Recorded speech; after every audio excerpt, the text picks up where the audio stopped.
Hi there, it's Shondell from Life Puzzle here.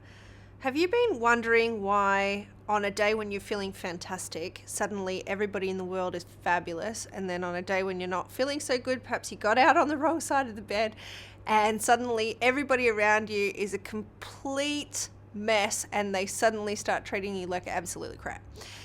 The thing is that most of what goes on around you and what you notice about what goes on around you is usually a reflection of what's going on inside you.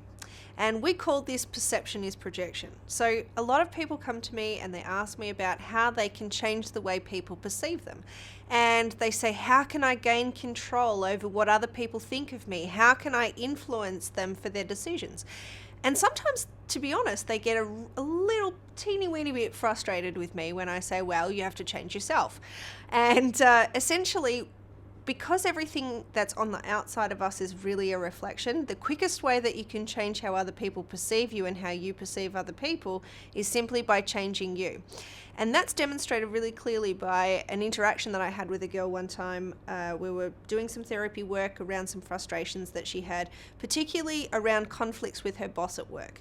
And she came in to see me and she said, oh my God, Shondell, he's done it again. My boss just doesn't understand me. And I slowed her down and I tried to understand specifically what had happened with her boss.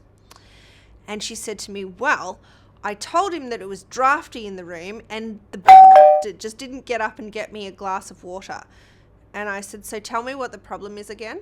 And she said, well, I told him it was drafty and he didn't get me a glass of water. And so this relates back to the meaning of the communication is the response you get. And in this situation, you can clearly see that my client didn't actually tell her boss what she wanted, because specifically what she wanted was a glass of water. And what he heard was that she thought it was drafty in the room. Now, I'm not quite sure what went on in her mind that actually had those two things be linked together. So I want you to sit there and ask yourself, are you really communicating clearly what it is that you want? And are you saying specifically, or are you just expecting everyone else to know what's going on inside your head? And that, my friend, is the meaning of the communication is the response you get, and that your perceptions are ultimately your projections. You change yourself, you change your outcome. Be well, be empowered.